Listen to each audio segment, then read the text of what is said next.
Hello guys, this is your friend. We are back with a new fanfic. Which is what if Naruto built the Uzumaki Queen's harem with Karin, Tayuya and Fu Part 2. And if you enjoy this fanfic, then please press the like button and subscribe to my channel for more fanfic like this. And now let's start a new fanfic. It's probably our safest bet, but not necessarily our wisest. The Chunin exams commence tomorrow, and the final round that takes place in just over a month's time will be a head-to-head, one-on-one battle format like the ones we had with Lord Raikage and his subordinates. It would be the perfect opportunity to evaluate our rivals, wouldn't it?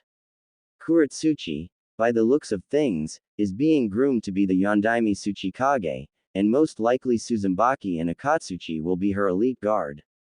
I also suspect that Katarashi Kagura will be the leading candidate to become the Rokudaime Mizukage, with Renmara and Chojuro as his elite guard.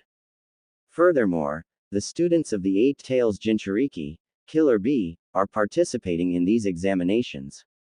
Don't you think this is the perfect opportunity for us to the future threat level of the other ninja villages? Naruto asked rhetorically. Okay, fine, you make a valid point. I cannot argue against that. But still, it is too dangerous to remain here. I recommend we sneak out of the village, and then return a month later, just in time for the Chunin exam finals. Jiraiya suggested.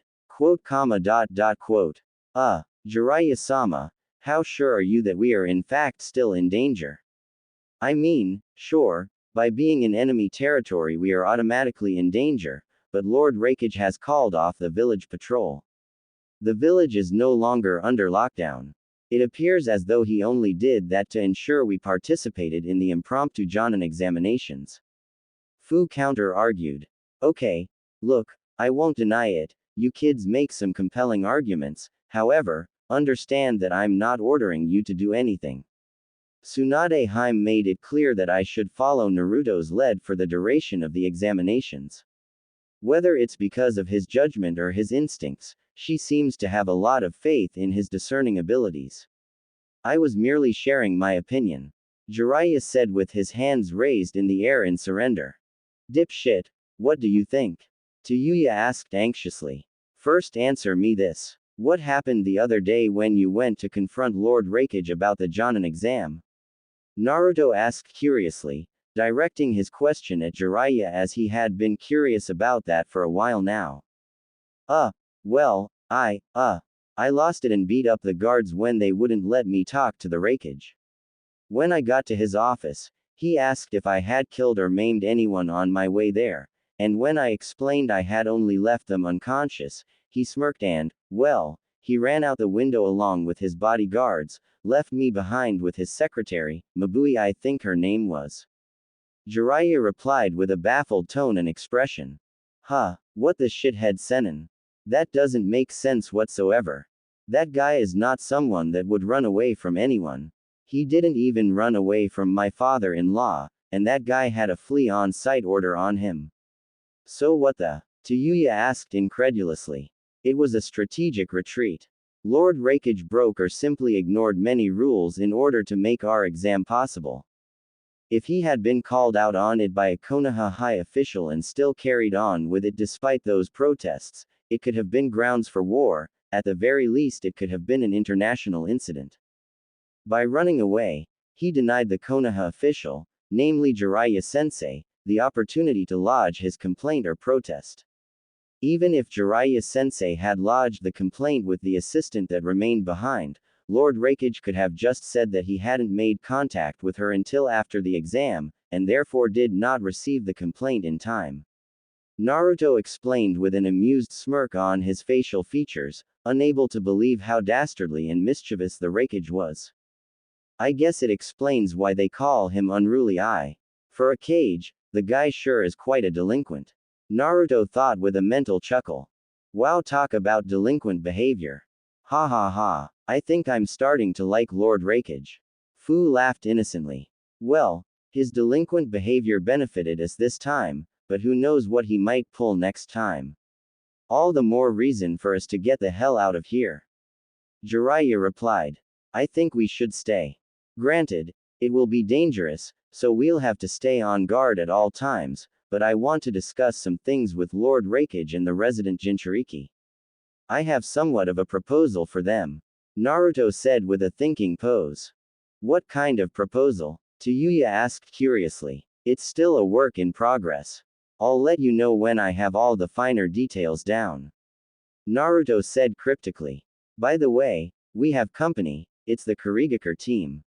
Naruto said as he extended his left hand, a chakra chain flying out of his palm and attaching to the Kubikiribocho before retracting and pulling the Kubikiribocho back to him, Jiraiya's eyes popping out of his head as he couldn't believe what Naruto had just done. That's Kushina's jutsu. When did he? Howdy? Jiraiya mentally sputtered, realizing, in that moment, that there was probably still a lot more that he didn't know about Naruto, watching Naruto as if he was looking at a ghost as Naruto headed towards the door with the Kubikiribocho now attached to his back, opening the door just as Ao was about to knock on the door. Yo! Naruto greeted casually, as if he was greeting a friend of his who had just come over for a friendly visit. Namikaze-san, please accept our apology for coming at this late an hour to see you, but we were worried that you might leave the village before we could talk to you, seeing as you no longer have a reason to stay after your Jonin promotion. Ao said humbly. I suppose you had no choice but to come in person, huh? The barrier I set up around this room prevents your Byakugan from allowing you to see into our room, doesn't it? Naruto asked rhetorically. Precisely. Even Renmara's Fuingen was unable to pierce through your barrier.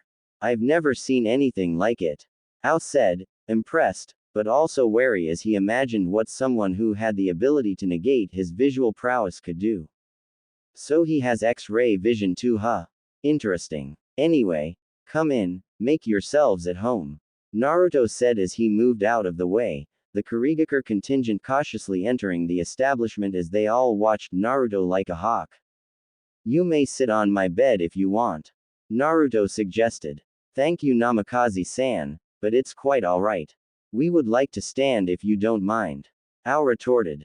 No problem, I prefer to stand too. So, anyway, how may we help you? Naruto asked curiously. We are here about the Kubikiribocho. Ao said, straight to the point. Seriously? This shit again? Tayuya asked irritably. This shit is important to us. It is not something we can just turn a blind eye to. Ao replied patiently. You've lost your chance to claim it back during the Chunin exams, seeing as Naruto will no longer be participating, and now you're here too. Jiraiya asked curiously. Negotiate. We want Namikaze to name his price. We believe it's better for all of us if we pay whatever price he asks in order to prevent igniting hostilities between our respective villages. Kagura said with a grave undertone. I see, and what about you, Naruto-kun? Do you want to sell the sword, given how much it means to you? Fu asked with concern. It means just as much to them as it does to me apparently, perhaps even more so. However, I am not willing to negotiate, Ao-san. There will be no negotiation. If you want the sword back, you're going to have to do what you said you couldn't do, you're going to have to turn a blind eye. Naruto said cryptically. What the hell? That makes no sense whatsoever. How are we going to get the sword back by turning a blind eye to the fact that you have it? Kagura asked incredulously. It's a metaphor, Kagura. He is referring to my Byakugan. The Byakugan is a Konoha heirloom, just like the Kubikiribocho. Ao explained with a grave undertone. It's only fair, Ao-san, unless you're a complete hypocrite, that is. You're not a hypocrite, are you? Naruto asked with a no-nonsense tone. We will have to contact Mizukage-sama and let her know of these developments. I do not believe I have the authority to make this arrangement with you. Ao replied diplomatically. Do as you please. We'll be around until the final round of the exams. Naruto said as a matter of fact. That is good news. It should provide us sufficient time to receive feedback from Mizukage-sama.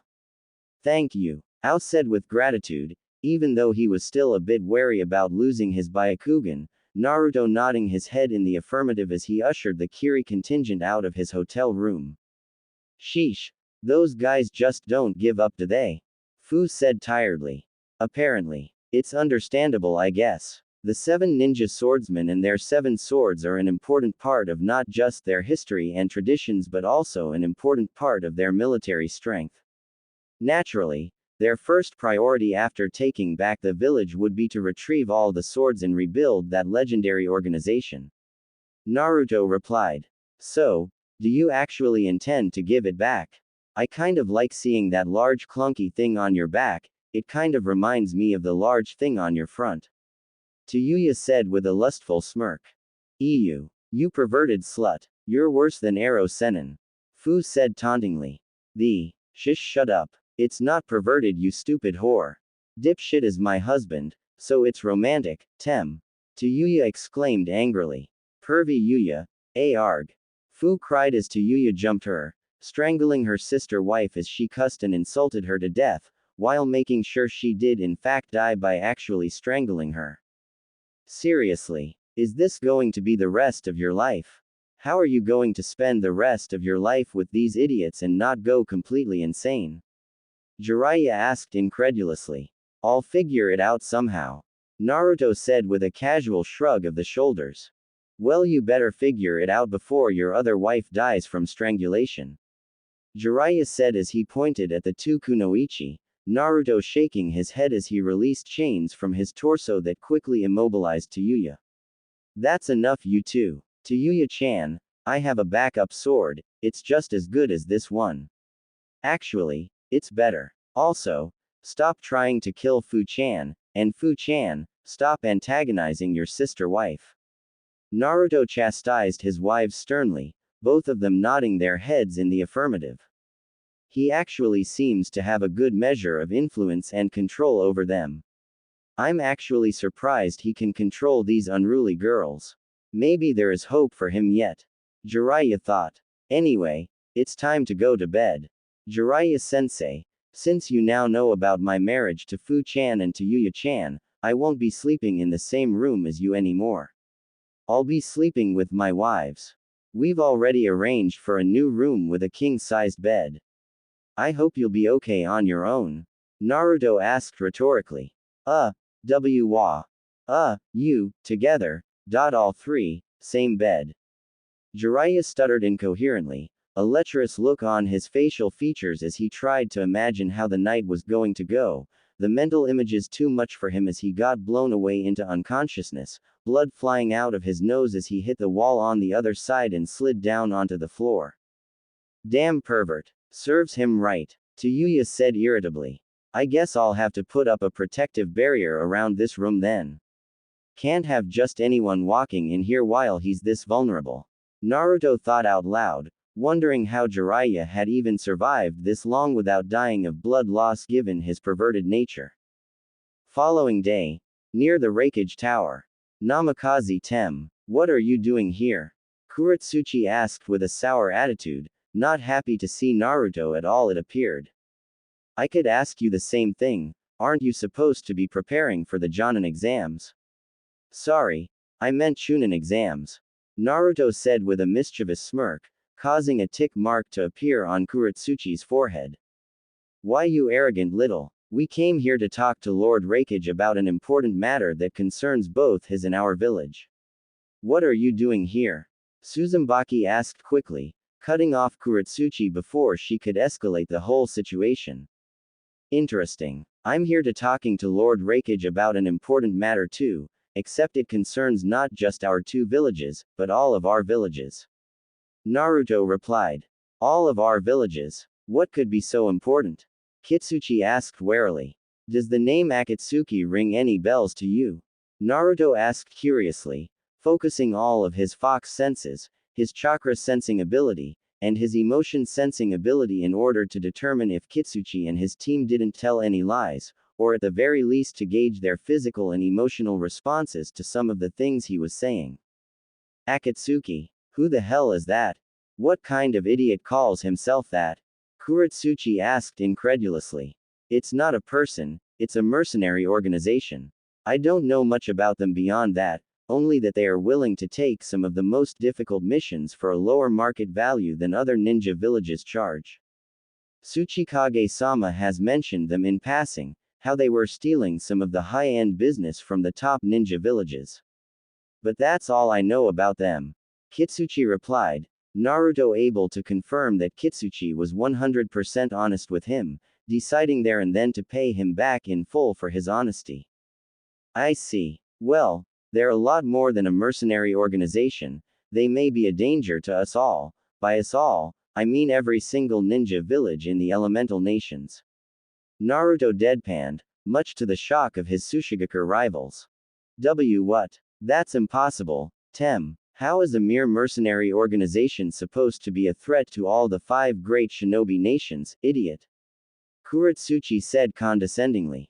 Around 3 years ago, Orochimaru of the Densetsu no Sannin, leader of Otogaku no Sato, and former member of Akatsuki, formed an alliance with Tsunagaku no Sato, and together, they attacked Konoha during the Chunin exam finals, leading to the death of the Sandaime Hokage at Orochimaru's hands. Naruto explained, much to the shock and horror of the Tsuchi contingent, except for Kitsuchi who apparently already knew a little bit about that. I heard about that. News of the invasion reached Tsuchikage-sama's ears, but by the time he sent people to investigate, Konoha was already back on its feet again. In fact, it was like nothing happened at all. Kitsuchi replied. Our Jonin worked extra hard to make sure the rest of the world did not realize that Konoha had been weakened. I didn't see my Jonin sensei, Hitaki Kakashi, for months after the invasion. He was constantly taking on S-rank missions to help maintain appearances and to keep a steady flow of income into the village. Anyway, that is besides the point. More importantly, a new Hokage was nominated, my master, Jiraiya-sama. Naruto said. But he's not the Hokage though, Tsunade of the Densetsu no Sannin is. And why do you have 2 Jonin senseis? Kuretsuchi asked confusedly. Kakashi sensei. Well, that's a long story. More importantly, Jiraiya sensei refused the position, but promised to find and return to the village an adequate replacement. So, he was given a month to find Tsunade-sama, convince her to not only return to the village, but to take up the mantle of Hokage. Naturally, he asked me, his apprentice, to accompany him on his journey, and that's when we were attacked by Akatsuki. More specifically, that's when I was attacked by Akatsuki. Naruto explained with a grave undertone. That's hardly surprising, you're not a very likable guy at all and you're the Yellow Flash's son. Do you have any idea how many people your father has killed? Honestly, at this point, you shouldn't even be surprised at all when people try to kill you. Kuretsuchi said smugly, taking pleasure in the suffering of the blonde Uzumaki. They didn't attack me because I'm the son of the Yellow Flash, they attacked me because I'm a Jinchuriki. Akatsuki is a mercenary organization, true, but that's just a means to an end. Their true goal is to collect all 9 of the Biju. They attacked me because they wanted to capture me, and presumably, to extract the Biju inside of me, and the 2 members who attacked me were Kin Slayer Uchiha Itachi, and the tailless Biju, Hoshigaki Kisame. Naruto replied to the shock and surprise of the Tsuchi shinobi. You defeated Hoshigaki Kisame and Uchiha Itachi at just the age of 15. Kitsuchi asked incredulously. 15. Kitsuchi-san, that was 3 years ago. How old do you think I am exactly? Naruto asked incredulously. Aren't you like 18? Kitsuchi asked hesitantly. What? How old is your daughter then? Naruto asked curiously. She's 15, turning 16. Kitsuchi retorted. Then what makes you think I'm 18? We're literally the same age group, me and your daughter. I'm turning 16 this year too. Naruto replied. Wait, what? No way. Stop lying. How come you're so big and so tall? You don't look like a 15-year-old at all. I mean, just look at your muscles. Kuretsuchi said disbelievingly. Are you kidding me? Like, how old is this guy? Because he quite clearly looks taller than me. Naruto said, pointing an accusing finger at Akatsuchi. He's the same age as us, but that's different. It's a clan thing with him. His clan people have always been gigantic in size. What the hell is your excuse? Kuretsuchi asked incredulously. Honestly, I don't think I'm that tall. I'm 1.85 meters, only 3 centimeters taller than my father used to be. Naruto deadpanned. And I'm way shorter than your dad, he looks about 2.20 meters tall. He's a freak. Naruto said incredulously. I'm 2.17 meters, and yes, I would have been around the same height as you at your age, maybe even taller. Akatsuki said in retrospect. See. Naruto said incredulously, internally theorizing that maybe they thought he was older because of the fact that he was already taller than his father used to be as opposed to his height in general, seeing as two of them were absolute freaks of nature in that department. Okay, whatever, tall, short, who cares? The point still stands, you were way too young and inexperienced to have defeated those guys back then. How did you even survive? Uzumaki asked, confused. Honestly, it kind of felt more like a probe as opposed to actual attempt to kidnap me. I do not think Akatsuki were ready to move on to the final stage of their plan at the time, and the fact that they have been on a 3-year hiatus supports my theory to a significant extent. I think, since I hold the strongest of the Biju, they wanted to test me out and see how much of a threat I was and how much of one I might be in the future.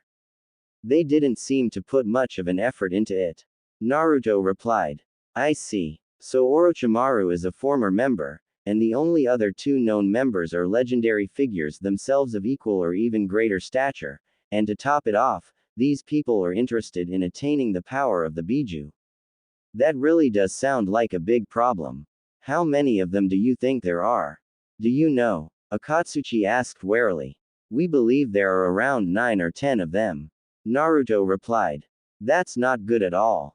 But there is still something I do not understand. If they were trying to gauge your potential, then why did they let you live? Given what I saw of you against Lord Raikage, you're definitely someone that should have been flagged as a serious threat whose talent cannot be allowed to bloom. Kitsuchi asked suspiciously. You would not have said that if you met me 3 years ago. Everyone who knows me from back then thinks that I'm a talentless good-for-nothing with no future as a shinobi. I was a total idiot, literally. I even graduated dead last at the academy. In fact, I failed 3 attempts at graduation, actually, 4 attempts, because I didn't pass the last one either. One could say I was given special exemption to graduate the academy. Naruto said with a knowing smirk, chuckling at the expense of the Tsuchi contingent as he saw the fish-eyed expressions on their facial features. Stop lying. That's not possible. Kuretsuchi said incredulously. Haha. Here, look at this. I still have my genin license. Check it out. Does that look like anyone to be taken seriously to you? Naruto said as he handed over his genin license to Kuretsuchi, who kept staring in disbelief as she looked between the current Naruto and the one in the picture on the license, unable to believe it was the same person as she saw a total clown with his face painted while he did some completely ridiculous pose. This is you just 3 years ago. You look so small, and stupid. I mean I still think you're stupid but not this stupid. Kuretsuchi said in disbelief. Wow. People really can change after all. It's like looking at 2 completely different people. Akatsuki said in awe. It feels like killing you 3 years ago would have been much easier than it is now. Uzumaki said casually. Damn. Killing the Yondaime Hokage's son is like a normal part of life for them. They talk about it like it's the same as eating or taking a dump. Naruto thought incredulously. This has to be a record for the most monumental personal growth ever. Who would have thought? Kitsuchi said as he was the last one to look over the license, handing it back to Naruto as he spoke. Thank you, I guess. Naruto said as he pocketed the license. Quote. So, this proposal of yours? Kitsuchi asked with a serious tone. It's 2-part. First phase is to try and get Lord Raikage to agree to the formation of a joint, inter-village Akatsuki elimination task force, to sort of nip the problem in the bud.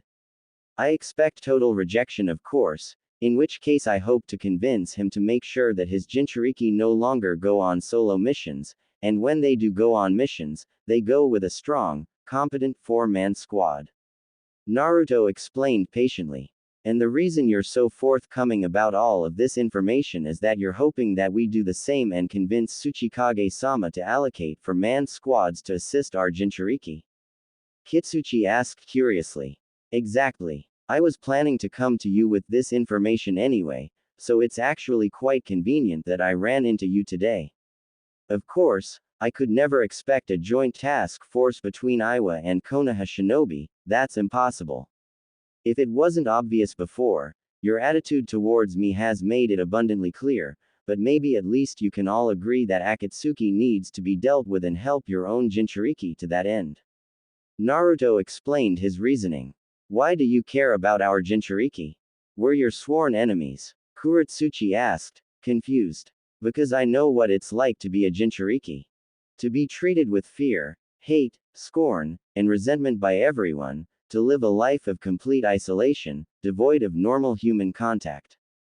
I don't want to be arrogant and act like it's the most horrible existence in the world because there is a lot of pain and suffering out there, but it's definitely one of the worst.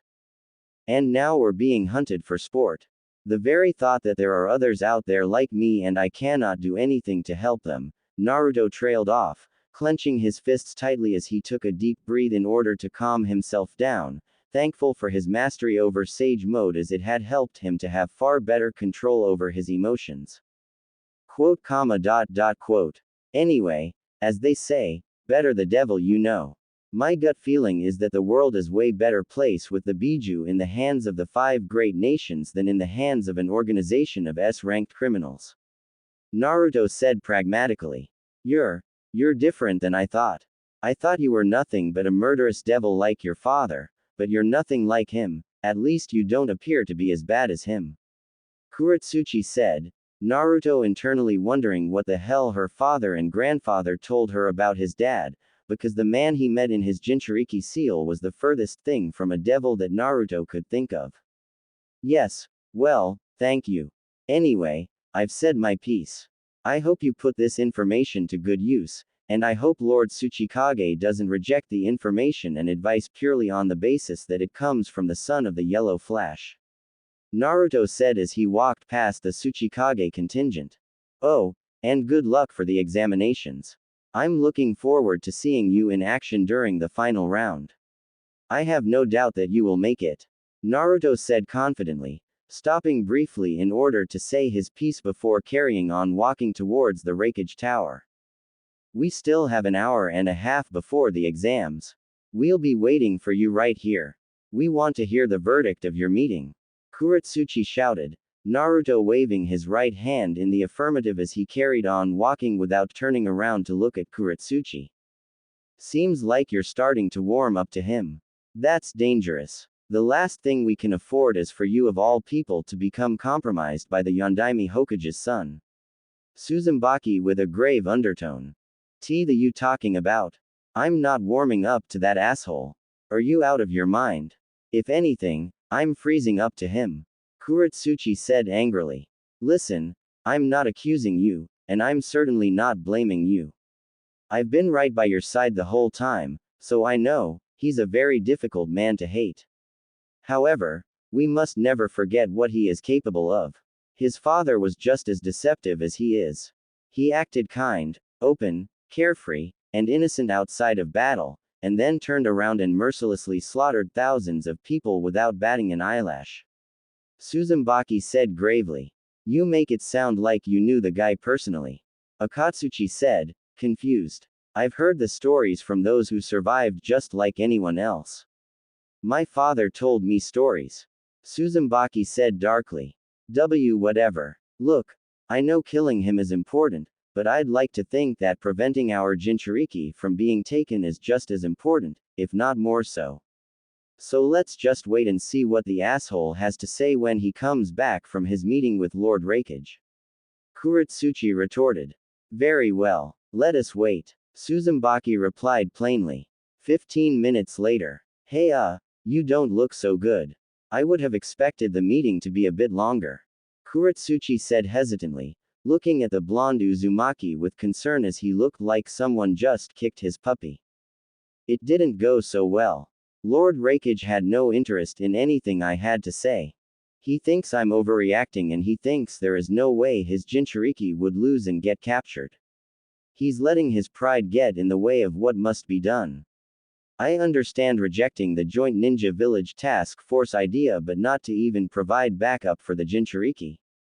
Just because it was my suggestion. Naruto said with a pained look in his eyes, deeply concerned about the well-being of the Kumogakure Jinchuriki. What are you going to do now? Kuretsuchi asked curiously. I don't know. I guess I've got about a month to come up with something, so we'll see. Naruto said tiredly, apparently emotionally drained from his meeting with the Rakage. Well, that's not good. Grandpa is just as stubborn as Lord Rakage, maybe even more so. I was hoping we could use Lord Rakage's acceptance as way to convince him. Without his acceptance, Kuretsuchi trailed off morbidly. Maybe we do not need their acceptance, maybe it's the acceptance of the Jinchuriki that we need. Naruto said thoughtfully. What do you mean, Namikaze-san? Kitsuchi asked curiously. Well, I'm gonna be around Kumo for a month. Perhaps it's time I made contact with my fellow Jinchuriki.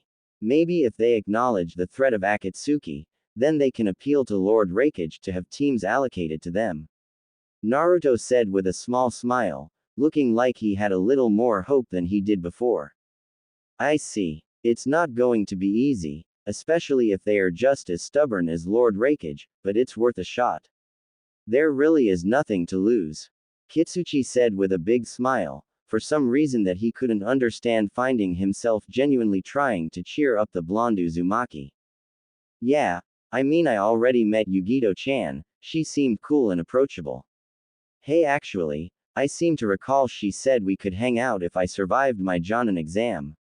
Naruto said excitedly, unable to believe that he had actually forgotten about that. Hang out. Hang out and do what? Where did you even meet her? Kuretsuchi asked hastily. She came to my hotel room the other day. Naruto replied. What? You sleazy asshole. You're married. How dare you treat your wives like that? Kuretsuchi asked indignantly. What? No, it's nothing like that. She came to get an updated picture of me for the promotion pictures. You remember what my Genin license picture looks like, right? Naruto laughed. I see. Well, that's good. But you're still sleazy as. Kuretsuchi said stubbornly. And no more meeting together in hotel rooms. That's not something a married man should do. Kuretsuchi chastised the blonde Uzumaki. Yes, Mom. Naruto said mischievously. What did you say? I'm gonna. Kuretsuchi trailed off as Naruto disappeared via Shunshin technique, giving Kuretsuchi a big smile and thumbs up just before he disappeared. Arg. Bastard. Kuretsuchi exclaimed angrily. You sure are concerned about Namikaze-san's marital status for someone who hates his guts. Uzumaki said with a raised eyebrow. I'm not looking out for him, I'm looking out for his wives. Kuretsuchi retorted. The wives whose guts you hate. Uzumaki countered. I'm getting really sick of your judgment and accusations, Uzumaki. Kuretsuchi trailed off with a threatening undertone. I'm just trying to look out for you. I'm young Kuretsuchi, not naive. I know emotions don't always follow a logical conclusion. The heart wants what it wants. I'm concerned that Namikaze-san is worming his way into your heart. I don't want that for you. He's our sworn enemy and he is married to 2 women already. It can only end in tragedy, especially since we're still waiting for feedback from Tsuchikage-sama about that thing. Enough, Uzumaki. This is not the time or place to talk about that.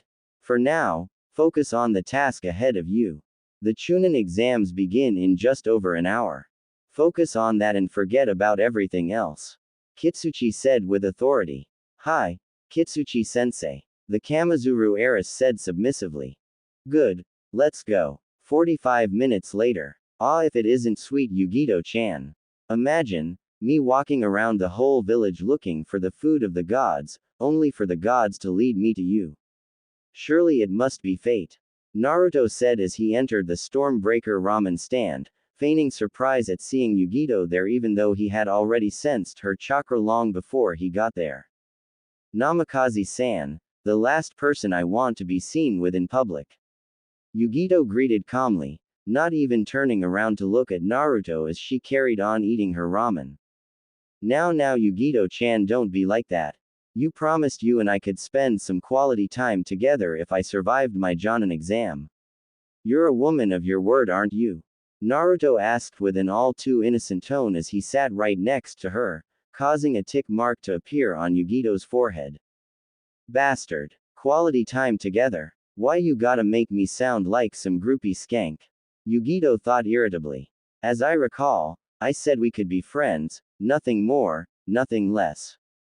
Yugito said with a cool and composed tone, even though all she really wanted to do was to strangle the bastard Namikaze right now. Ooey, order something or get thee out of my establishment, idiot.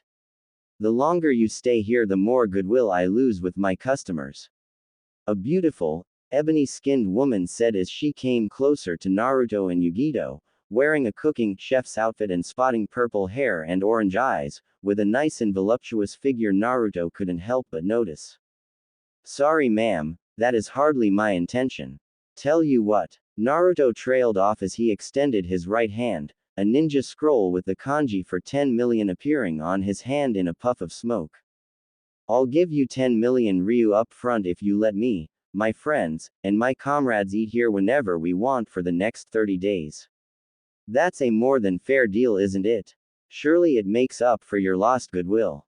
Naruto asked, causing the chef's eyes to widen to epic proportions as she couldn't believe what she was seeing and hearing with her eyes and ears respectively, Yugito dropping her chopsticks as she looked at Naruto like he had grown a whole new head on his shoulders. What? Tem. Is this some sort of ninja trick? The young woman asked angrily. Not at all. You see, I happen to have a soft spot for ramen stand owners. A ramen stand owner and her daughter took pity on a young boy with a demon in his belly. The boy was an orphan, and was hated and mistreated by everyone because of the demon inside of him. Restaurants and retailers either charged him 10 times the normal price for products or outright refused to serve him. The boy would have died of starvation and gone mad with loneliness and lack of companionship were it not for a humble ramen stand owner and his daughter. Naruto said, pausing slightly in order to allow the chef to digest the information. So, as you can imagine, this boy, now a young man, has not only developed a soft spot for ramen stand owners, but is also acutely aware of the sacrifice of goodwill one has to make in order to serve him. The reasons are different, but the result is the same. Naruto said nostalgically. Tem, how do you expect me to accept this money after making me look like a villain? I'm nothing compared to your ramen stand owner and his daughter, I'm basically a piece of shit compared to them. The chef said, ashamed of her behavior. A real piece of shit would not reject the money, and would not think themselves a piece of shit. Besides, like my home village restaurant owners, you didn't beat me up, call me a demon, tell me I deserve to die, charge me over the top prices, or simply refuse to serve me. You were still willing to serve me since I was already here, and you were upfront and honest about your reasons for not wishing to serve me in the future. So, don't sell yourself too short, Chef-san. You'll be a real piece of shit if you reject my generosity though. Naruto said with a mischievous smirk. Bastard. You really know how to pull on a person's strings, don't you? Fine, whatever, do as you wish. The chef said as she took the scroll. What shall I make for you then? She asked politely. 3 bowls of miso ramen, 3 bowls of pork ramen, 3 bowls of beef ramen, and 3 bowls of ramen deluxe. Naruto ordered excitedly, causing the chef to face plant at the ludicrous order. He's just like Yugito-sama and B-sama. The beautiful chef thought incredulously. Why yeah, let me quickly get to work on that. The chef said as she ran to the kitchen, realizing that her assistants were definitely going to need her help on this one. Interesting story. Was that meant for me or for Nigai-san? Yugito asked suspiciously. Both I guess. Naruto deadpanned. I see. Is it true? Was your life really like that? I find it hard to believe the son of the Yondaime Hokage who saved Konoha from the nine-tailed demon fox would be treated with such hate and disdain. Yugito counter-argued. I didn't know I was his son until a couple of years ago, which is also when I found out I was the Jinchuriki of the nine-tailed demon fox. I was lied to and deceived all my life by Sandaime-sama. I found out from a traitor who tried to assassinate me before he defected from the village that I was the nine-tailed demon fox, and I found out on my own that I am the son of the Yondaime Hokage.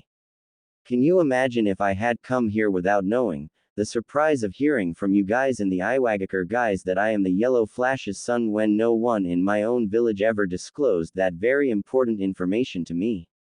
Naruto asked incredulously. That would have been embarrassing, and infuriating. Still, I find it hard to believe you took so long to figure it out. I mean, one look at you is all it takes. The apple didn't fall far from the tree at all. Yugito retorted. Well, I was an idiot, admittedly. Naruto deadpanned, a comfortable silence settling in between the two Jinchuriki. Do you hate them? All the people that kept this secret from you? All the people that allowed you to suffer from lack of identity, making believe you were a clan-less orphan all your life, allowing you to live like a dog on the streets, hated and mistreated by everyone when they could have done so much more to make your life a better experience? Yugito asked curiously, and also manipulatively, as she wanted to bring out those negative emotions from Naruto in order to see if he couldn't be manipulated into defecting from Konoha and joining Kumogakure no Sato. I did. When I found out about the Kyuubi, I was too underdeveloped both emotionally and mentally in order to grasp the true depths of what was done to me, but when I found out about my father, I was angry and hateful. I even contemplated destroying Konoha and wiping it out of the map. However, it's not that simple, is it? This is the same village my father and mother loved dearly, and sacrificed their own lives, and even sacrificed me in order to protect. If I destroyed it, I would be destroying their legacy and spitting on their sacrifices. Naruto said, taking a small breather in order to organize his thoughts and emotions before carrying on from where he left off.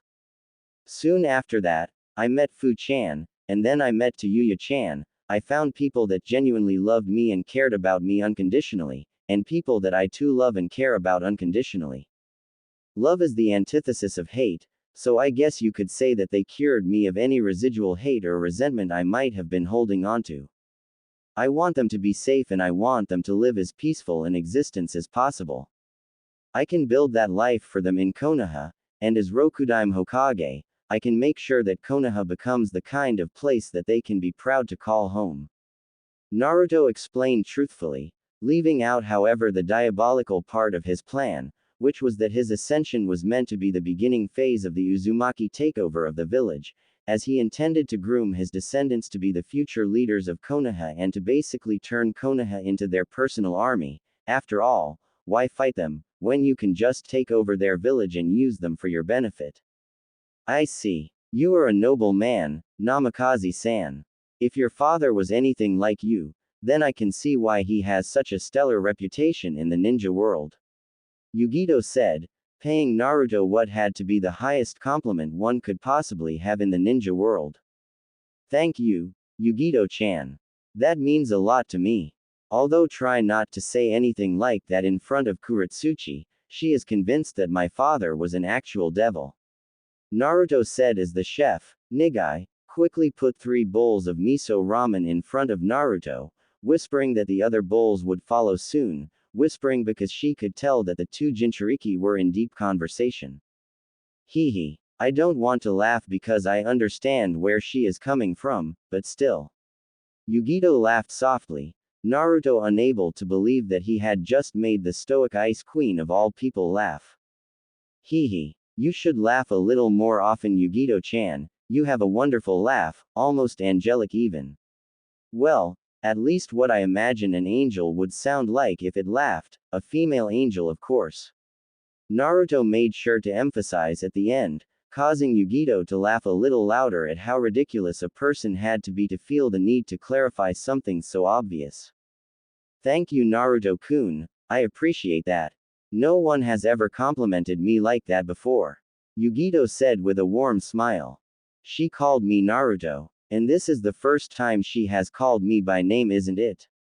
She also said Kun. She must be warming up to me. Naruto thought with a shit-eating grin.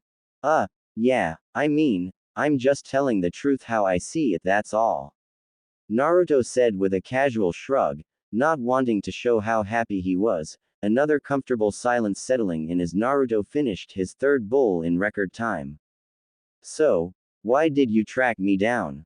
I know you said you were looking for a ramen stand, but I also know that you passed 1-2 blocks away before you came to this one.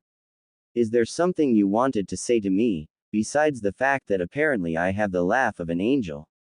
Yugito asked curiously. He. Nothing flies past you, does it? So you've been keeping track of my chakra signature, huh? Didn't know you liked me that much, Yugito-chan. Naruto retorted. Nice try, but I'm not letting you skip out on answering my question. Come now, speak up, Naruto-kun. Yugito egged on, at this point comfortable enough in her knowledge of what kind of person Naruto was that she knew that, even if had some sort of angle he was playing, it probably wasn't anything sinister. Well, I went to see Lord Raikage about, Naruto began as he told Yugito everything he knew about Akatsuki, about his encounters with NSTERS. Kisame Dono is called a tailless Biju for a reason, and Itachi is a descendant of Uchiha Madara, the same Madara who tamed the nine-tailed fox and used it against Shadaime-sama Senju Hashirama. Do not underestimate the ocular powers of the Uchiha. Naruto said gravely. I see. So what exactly do you want me to do? Yugito asked curiously. B. Dono already has a team from what I understand. So I need you to convince him to take Akatsuki seriously and prepare himself and his team to do battle against them. I also need you to convince him to never fight Akatsuki alone and do it with his team. Secondly, I need you to petition Raikage Dono to form a highly skilled and competent team for you, and to ensure that he never sends your B. Dono on a solo mission again. It will be better if you have already got B. Dono on board when you make this petition. 2 against 1 is better than 1 against 1. Naruto suggested. Quote. I'm trying to figure out what you could possibly gain from this, but I can't see it. Why would you want to help us for seemingly no benefit whatsoever to you? Yugito asked curiously. There are too many reasons to list, but the most important one is that I care, of course. I don't want you to die, Yugito-chan, certainly not alone in the world in some far-off land. Living a life of solitude is one thing, but also dying alone, being hunted like a dog just because of what you are. I cannot accept that, Naruto said sincerely. Quote. I see. You certainly are one of a kind, Naruto-kun. I promise you, I will leave no stone unturned. I will do everything in my power to convince Raikage-sama. You have my word, Yugito said with a happy smile, a smile that fully reached her eyes, for the first time since she couldn't even remember. Good. I'll hold you to that, Naruto said jovially, the two enjoying each other's company for another 2 hours before they went their separate ways. 39 days later. Wow. Never thought the 7 ninja swordsmen would have all been eliminated in the quarter-finals. I thought there would have been at least one of them in the semi-finals. Instead it's 2 Kumogakure ninja and 2 Iwagakure ninja. Naruto thought. It's not like the Kiri Genin were weak, they were incredible really. In fact, I expect that everyone who participated today will be promoted regardless of whether they won or lost. Jiraiya said, impressed by the high level of these Chunin exams, as he was convinced that everyone that fought today was, in terms of skill and ability, at least an elite Jonin level ninja.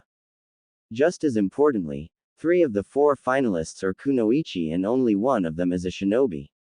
This is unprecedented. I don't think something like this has ever happened before. I think this, along with the fact that 2 of the 4 Kage are women, is the beginning of the turnover that will give kunoichi equal respect and status in the shinobi world as men have. Naruto observed. Che. It should have been the case all along. Bunch of insecure dipshits. Tayuya said angrily. Naruto rolling his eyes as he wondered if he was one of these insecure dipshits, seeing as she always called him dipshit. She really needs to start taking her vocabulary seriously. Naruto thought, seeing as was the future wife of the Rokudaime Hokage. The first match of the semi-final is about to begin. It's Yatsuki Karui vs Kamizuru Uzumaki. Fu said as she pointed at the big screen, showing images of Karui and Uzumaki and highlights of their previous battles. Who do you think is going to win, dipshit? Tayuya asked curiously. Karui is a sensor type, that means that all of Uzumbaki's ambush bug jutsu aren't going to work. Karui will always be aware of the position of the bugs at all times. Genjutsu probably doesn't work on Karui when she activates her lightning style, lightning fashion technique. Thus, the battle is going to come down to physical abilities, in other words, a taijutsu and/or kenjutsu battle. Naruto said analytically. That still doesn't answer my question, asshole. Tayuya said irritably. I don't know. Uzumbaki's nano bug technique is incredible. Creating nano bugs in the first place is insane, and having billions of them in your body boosting your chakra release and activity provides an incredible boost of speed and power. But Karui's jutsu is incredible too. I reckon that Karui is slightly faster and Uzumbaki is slightly stronger. Durability is debatable. We all know about the strong bodies of the Yatsuki clan, but the nano bugs not only enhance Uzumbaki's durability but they also rapidly heal her injuries. Perhaps endurance and stamina is where the battle will truly be decided. Naruto concluded his hypothesis. Sounds like a classic evenly matched battle then. Well anyway, we're about to find out, aren't we? The battle is beginning, Jiraiya said as everyone refocused their attention on the arena. To hell with you, Tem. Do you Tsuchi bastards actually believe that we would ever allow a foreign ninja to win the Chunin exams in our own home turf? Go eat a rock hard somewhere, Tem. Karui said as she activated her lightning release. Lightning fashion technique, a technique that caused her to literally groan boots and gloves made of pure lightning on her legs and on her feet, the boots reaching all the way above her knees and the gloves reaching all the way above her elbows. That's quite an impression level of chakra shape manipulation. The boots and gloves look like solid objects that she put on her limbs instead of chakra, Naruto thought, impressed. Hey, we'll see about that, you foul-mouthed slut. Uzumbaki exclaimed as her chakra spiked heavily, using her nano bugs to exercise precise and perfect chakra control whilst also getting a significant chakra boost from her bugs. Hajime. Dodai exclaimed from the other side of the barrier. The battle kicking off immediately, as if the two kunoichi were reacting to the stop gun that is used in the sport of athletics. Both of them moving at ridiculous speed as they clashed repeatedly in a deadly and yet majestic dance. Not that the spectators could see, of course, as 99% of them had no idea what was going on, the fight being fought at a speed that was far too great for most ninjas' eyes to follow. However, many of the spectators commenting about how Karui took after her cousin Darui and her uncle Yatsuki, the fourth Raikage, because of her strength and her speed, at the same time all of them surprised that Uzumbaki could keep up with Karui's speed.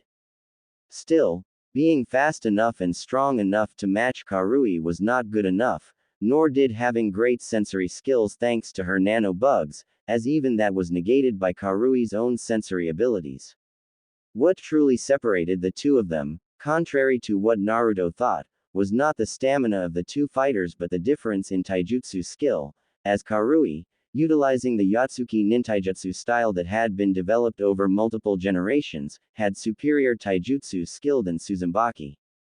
Just as Naruto expected, the nano bugs were able to rapidly heal Uzumbaki's injuries, but not fast enough apparently, as Karui's attack speed was such that the bugs couldn't keep up with the damage. As a result, there was a slight drop-off in speed on the part of Uzumbaki, which allowed Karui to catch her in a submission hold, putting her in an ankle lock and forcing her to submit or get her ankle shattered into smithereens, Uzumbaki having no choice but to submit as she knew that even if she resisted and took the pain, her ankle would not recover in time, and in the time it took for the nano bugs to heal it, Karui would have put her in another submission hold and broken another body part. What made matters worse was that she could not send her nano bugs into Karui's body because the lightning oscillations were killing her nano bugs by the millions, maybe even billions at a time. Ultimately, she had no choice but to forfeit the match and leave everything in Kuretsuchi's hands unfortunately. Winner. Yatsuki Karui. Dodai announced. Loud cheers reverberating throughout the Kumo-based crowd as the home crowd celebrated the fact that they knew that at least one of the finalists would be one of their own. The hell is B Dono doing? Naruto thought as he watched the Eight Tails Jinchuriki doing some weird dance movements that Naruto didn't understand, Naruto concluding that he was dancing both to the loud hip-hop beat that was now playing in the arena and also celebrating Karui's victory. Now it's going to be Kuretsuchi vs Yatsuki Omoi. Should be interesting. Naruto thought curiously, having seen that Kuretsuchi could not only fly at a crazy speed using her particle release but could also use her particle release to make herself lighter so that she could move faster when using shunshin or foot speed, and then increase the density of her body exponentially at the point of impact, causing her attacks to have a devastating impact. I have to defeat her quickly. What if her particle release gets out of control and she disintegrates everyone in the arena? What if she makes everyone in the arena too light and everyone floats until they exit the atmosphere and go into space where they freeze and die? What if? Omoi was broken from his crazy thoughts by the sound of Kuretsuchi's voice, Omoi widening in surprise when he realized that Kuretsuchi was already high in the air, not having noticed when she started flying as he had been caught up in his own crazy theories. Don't think for 1 second I'm letting you Kumo Shinobi get your way. I don't care if you're the home ground participant, I'm not going easy on you. Kuretsuchi said with determination, Omoi just looking at her with a dumb facial expression, as if he was lost in thought, which in fact was the case as he was painting some other crazy speculation in his mind. Hajime. Dodai exclaimed, Kuretsuchi immediately going through a number of hand seals before activating her jutsu. Lava release. Quick lime congealing technique. Kuretsuchi exclaimed as she spat out an extremely large amount of quick lime from her mouth in the direction of Omoi. Raiden. Shunko no Justu. Omoi exclaimed as his entire body was illuminated by an incredible amount of lightning chakra, similar to the Raikage's lightning armor but far less controlled and focused, the lightning around him looking like it wanted to lash at everything in its surroundings, like it was wild and untamed, or even like it had a mind of its own. Yet, the jutsu performed the function that it was supposed to, as it boosted Omoi's speed significantly and also his offensive and defensive power. Omoi able to easily avoid a direct hit, which didn't help much as Kuretsuchi followed up with a water technique that caused the quick lime to spread all over the battleground, leaving Omoi with nowhere to run as he eventually had to stand on top of the quick lime, which quickly solidified around his feet in order to keep him in place and prevent him from using his speed, but to no avail as Omoi blasted the cement away with his Shunko no Jutsu. Kuso. That stupid flash war cry technique is troublesome. But he cannot attack me from high up here, so I'll just bombard him with long-range jutsu until he has nowhere to rue. What? Kuretsuchi trailed off as Omoi did the unthinkable, propelling himself towards her by bending his knees and pushing himself hard, so much so that he left a crater on the ground and he came barreling at her at full speed, forcing Kuretsuchi to improvise as she used her explosion release, exploding palm technique to shoot explosive chakra from her palms in order to rapidly propel herself away from Omoi. Having somehow dodged the attack, Kuretsuchi thought that she would be able to launch a counter-attack now that Omoi was airborne and therefore wouldn't be able to use his speed. However, much to her surprise, Omoi had jumped all the way to the roof of the translucent barrier that was erected in order to protect the crowd and bounced off of it, propelling himself downwards towards Kuretsuchi, who had to use the propulsion of her explosion release to get away again. The battle carried on like that for quite a long time, Omoi bouncing non-stop all over the battle arena on the invisible walls of the barrier as he kept up the pressure on Kuretsuchi, making her fight him at a frenetic pace, not allowing Kuretsuchi the chance to even think about mounting a counter-strike as she was too busy trying to prevent herself from being decapitated. Using the protective barrier as a propulsion system in order to attack an airborne opponent. This is taking using the environment to your advantage to another level entirely. Jiraiya thought, both impressed and amused by the turn of events. He has turned an undesirable and unfavorable scenario to his advantage. I bet this is just the kind of thing the examiners look for. Naruto retorted. Yeah, definitely. And it's working. Kuretsuchi doesn't have a chance to form hand seals, all she can do is just barely avoid Omoi's attacks. Fu retorted. It doesn't seem like the bitch is particularly used to using her explosion release in this manner either, she's rapidly burning up a lot of chakra. That bastard Omoi has turned this into a battle of endurance. Tayuya said observantly. If it is to remain a battle of endurance, then Kuretsuchi really doesn't stand a chance. The Yotsuki's clan is genetically built for both speed and endurance.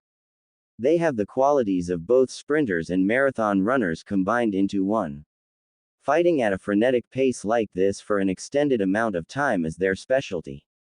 Naruto said analytically. Kuretsuchi's has insane versatility, being able to use a 2 Kekkei Genkai and a Kekkei Tota on top of that. Also, as a result of her rich combination of bloodline limits, she has an unnaturally strong and an abnormal amount of chakra. However, being able to fly out of an opponent's range probably means that she has never had to fight under this sort of pressure. She has probably always fought a battle at her own pace and on her own terms. Even if she loses, this should be a valuable experience for her. If she learns from this, she'll be that much more dangerous in the future, and there won't always be a convenient barrier to stop her from flying out of range. Naruto thought analytically, although at the same time thinking that everyone who knows about this battle will probably want to incorporate barriers into their fighting strategy against her in the future. Ultimately, Kuretsuchi was unable to regain an advantage in the battle, and eventually was run down by Omoi and defeated, getting pulverized before being put in an arm-bar submission, forcing her to tap out just like her compatriot, the crowd going crazy as this victory meant that, before even the final battle was fought, Kumogakure won the Chunin exams. Kuso no Yaro, why didn't you return to the ground and try to use your weighted boulder speed technique? Tayuya said in frustration. Naruto, realizing that the only reason Tayuya wanted Kuretsuchi to win was because she wanted an all-female final, because otherwise there was no way Tayuya would support Kuretsuchi given how much those two hated each other. I think she was trying to gradually make her way back to the ground, but Omoi was actively preventing her from doing that. His attack pattern was precise and methodical. He wasn't just attacking randomly. Naruto retorted. So he didn't want her to challenge him directly in a speed battle on the ground. Isn't that like a Yotsuki clan fighter's favorite sport? Fu asked, confused. It is, but, even though Omoi is a Yotsuki to the core, he isn't exactly the typical Yotsuki. He seems much calmer and much more measured in his approach. He's the type that won't change a winning strategy, the if it ain't broke don't fix it kind of guy. Naruto replied. Besides, as a fellow particle release user, I know the limitations of Kuretsuchi's speed technique. You have to constantly switch between two variations of the jutsu. Use the weighted boulder technique to make yourself light so that you can move fast, but then switch at the moment of impact to make yourself dense and heavy in order to increase force of impact. In other words, there is a small lag between the initial attack and the moment of impact, and it can put a strain on the mind and on your reactions when you have to constantly change jutsu. Going up against a guy who moves just as fast or faster, and who doesn't have the lag effect of switching between jutsu puts you at a disadvantage. It probably would have ended in the same result anyway, where Omoi would have had a speed advantage, or at least a reaction time advantage. Fu explained in depth. I didn't even know she was a particle release user. Jiraiya thought warily, wondering just how many other talents his so-called students had that he didn't know about. Well, anyway, that's the end of it, I guess. It doesn't matter who wins the final now. I wonder if they'll even have it. Naruto asked curiously. Lord Musclecage is about to make an announcement. I guess we'll find out now if those two will fight or not. Tayuya said as she pointed at the booth where the Raikage was seated along with the Mizukage and the Tsuchikage, who had come over for the final round of the exams, Lord Tsuchikage accompanied by his two Jinchuriki, Han and Roshi, while Lady Mizukage was accompanied by the Six Tails Jinchuriki and one of the seven ninja swordsmen, Akebi no Jinin. In any case, just as Naruto suspected, the Raikage announced that they wouldn't be having the final match as he had spoken to Omoi and Karui before the finals and they had said that they would both forfeit if they both made it to the final.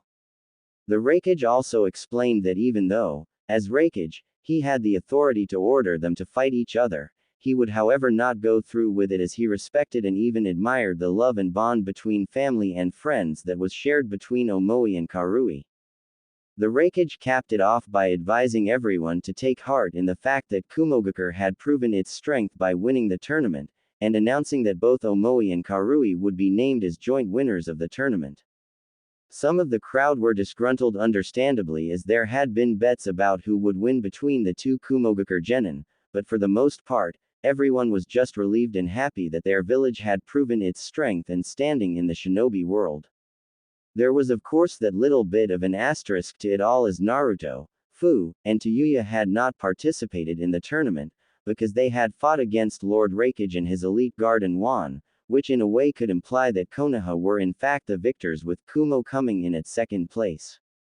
Nevertheless, no one really had time to think too much about that as the Eight Tails Jinchuriki, Killer Bee, began celebrations immediately, jumping onto the arena and performing his big hit single for that year, a song titled 800 Hell Stabs as the beat to the song started banging, much to the crowd's joy and entertainment.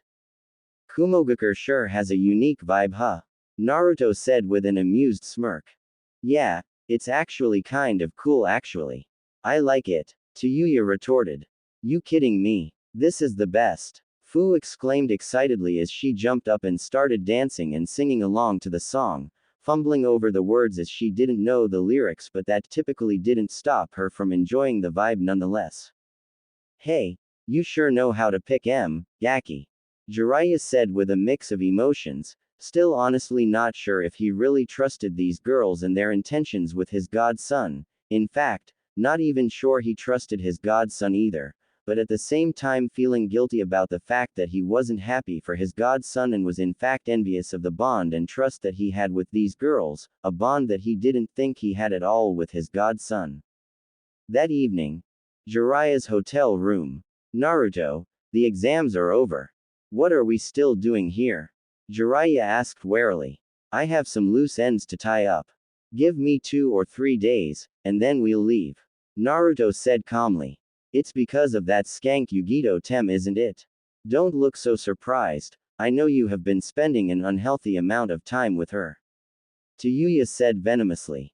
You've been stalking me? Naruto asked with a raised eyebrow. Of course I have. I've been waiting for the right time to murder the both of you. Tayuya deadpanned, Jiraiya narrowing his eyes dangerously at her as his fight or flight instincts kicked in, although if Tayuya cared or noticed, she did well not to show it at all. You mean you've been meaning to catch us in the act of adultery? Naruto retorted. Same thing. Tayuya deadpanned. Well, I suppose trust is not only earned but natured as well. I seem to have forgotten the nature part. Forgive me, Tayuya-chan, Fu-chan. I did not mean to cause your pain and anxiety. I should have disclosed my intentions to you. You are my beloved and faithful wives after all. Naruto apologized sincerely.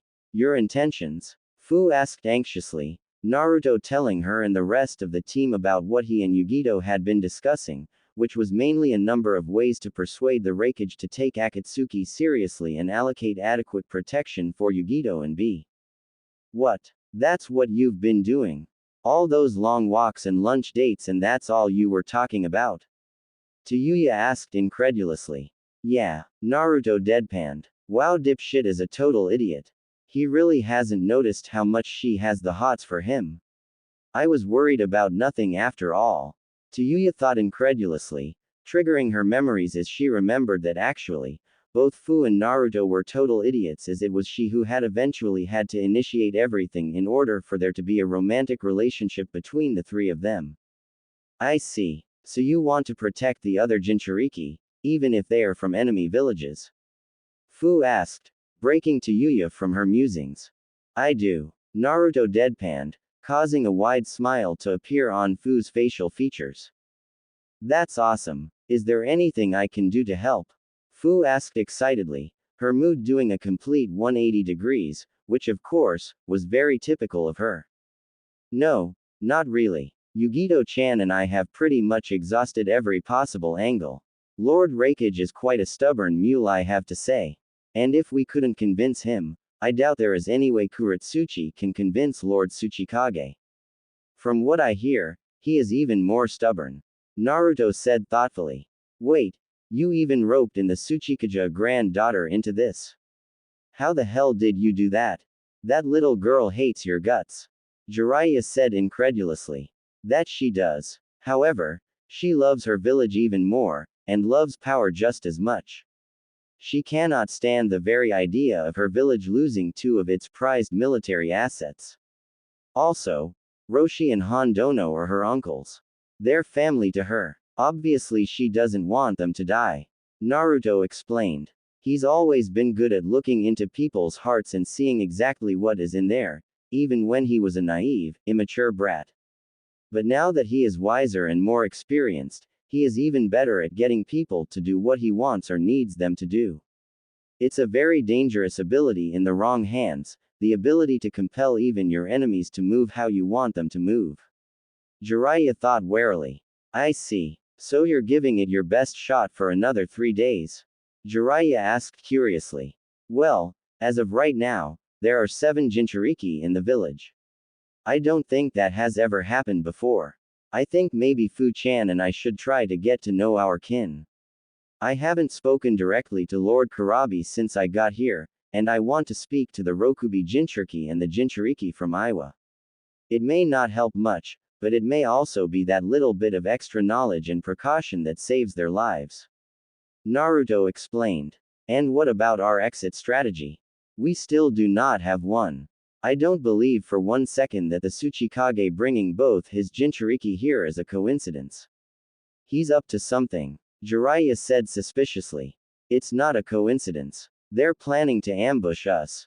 He has the rest of his ninja force stationed 400 miles away, and the direction that one would take if they were headed to Konoha from here. He's probably going for a pincer move. I suspect that he, the 2 Jinchuriki, and Kuretsuchi's team will follow us when we leave and they'll close us in from behind and in front of us. Naruto said as if merely talking about the weather forecast. 400 miles away. How do you know that? Did you send a shadow clone as a scout? Jiraiya asked curiously, wondering why he hadn't considered taking such an action. No, I used my chakra sensory skills. There are 200 Iwa Jonin waiting for us. Naruto explained. You can sense people from 800 kilometers away? Jiraiya asked in disbelief. Yes. Naruto deadpanned, leaving a speechless Jiraiya in his wake. Quote. So, what's the plan? Kick their butts and slaughter them all? Tayuya asked with a sadistic smirk. That would be an unnecessary risk. We'll use the toads to reverse summon ourselves to a secure location. Jiraiya-sensei, I'll leave the logistics of that up to you. Naruto said with authority. That's actually just what I was thinking. Leave it to me. Jiraiya replied. Really? Won't like the toads have to swallow for us to be reverse summoned with them? EU. Why can't we just fly out of here? Fu whined petulantly. We're not the only ones who can fly, idiot. Kuretsuchi and her grandfather can fly too, and apparently they can make others fly as well. It's totally pointless, they'll just turn it into an aerial battle. Tayuya retorted. So it's settled then, toad reverse summoning it is. Naruto said with finality. They're talking about flying as if it's something that just anyone can do. Sure, Naruto briefly displayed the ability to fly in his fight against Unruly Eye, but I didn't think it was something he could do over long distance or for any extended amount of time. Can all 3 of them really fly? And if so, how? And for how long? Jiraiya thought, confused and concerned as it seemed like these kids had abilities far beyond comprehension, abilities that could certifiably make them legends in the shinobi world.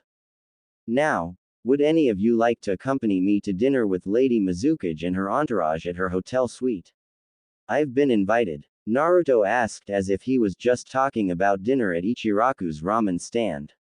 What the hell does that evil succubus want? Tayuya asked angrily.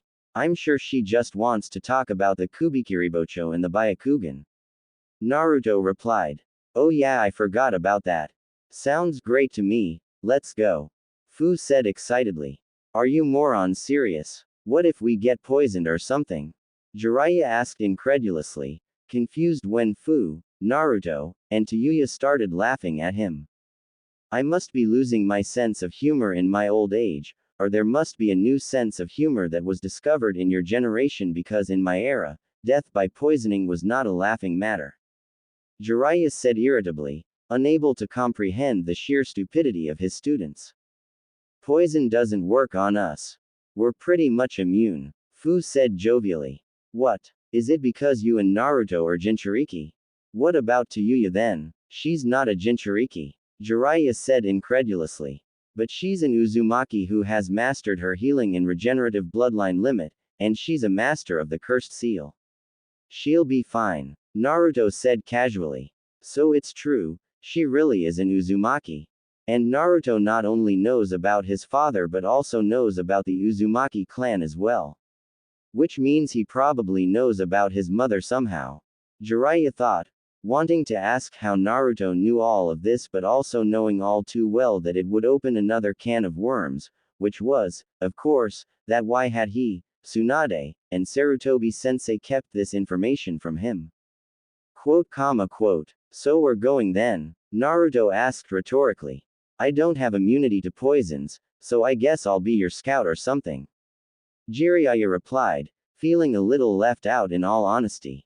Arg, don't worry. Naruto-kun will cure and heal you if you get poisoned. He's extremely good at that stuff. No one dies around him, unless he wants them to Fu.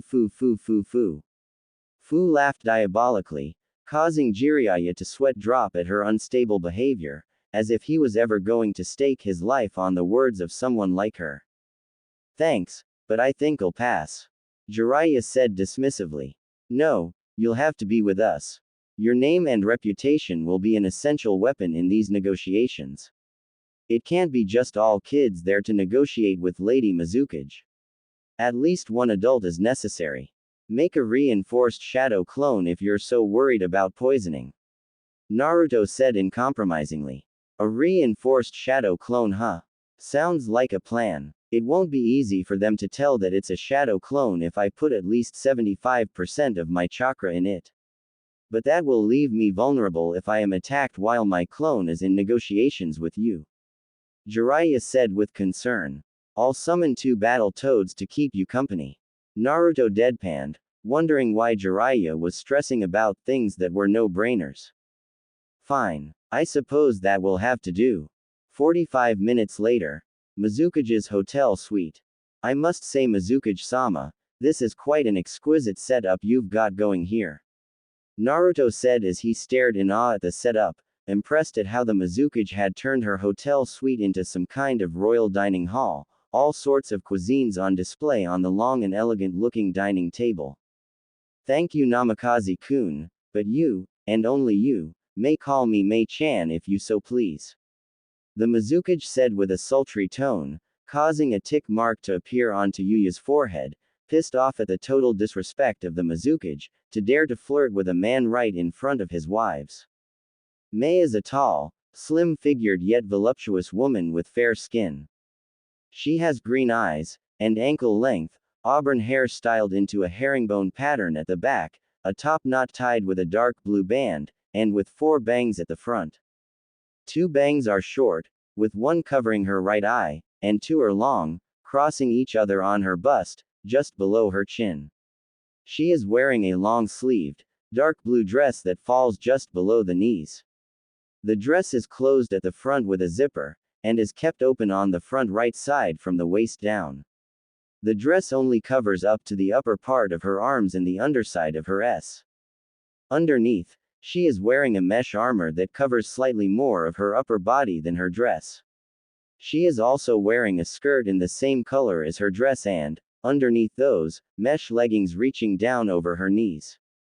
Around her waist, she is wearing a belt with a pouch attached to the back on the left along with high-heeled sandals, shin guards reaching up over her knees, dark blue nail polish on her fingers and toes, and is usually shown with purple lipstick. Mei-chan huh? Naruto said, allowing the name to roll off of his tongue. Yes, Namikaze-kun, I, Terumi Mei, would be pleased if you would call me by my given name as opposed to my title. Granted, it is no mere title, as it is one of great significance and meaning, but these titles and positions tend to create a barrier that hinders natural, human communication. I would very much like for you and I to have a natural, positive, human experience together, Namikaze-kun, to form a bond between one good human and another. Mei said elegantly. Whoa, she's smooth. So this is how an experienced woman ensnares a man in her trap, huh? Wow. Scary. Fu said in awe, the Mizukage's subordinates all gritting their teeth in anger at Fu's insinuation, but all of them knowing better than to act without her signal, even though they really wanted to act. Idiot. What are you? 7.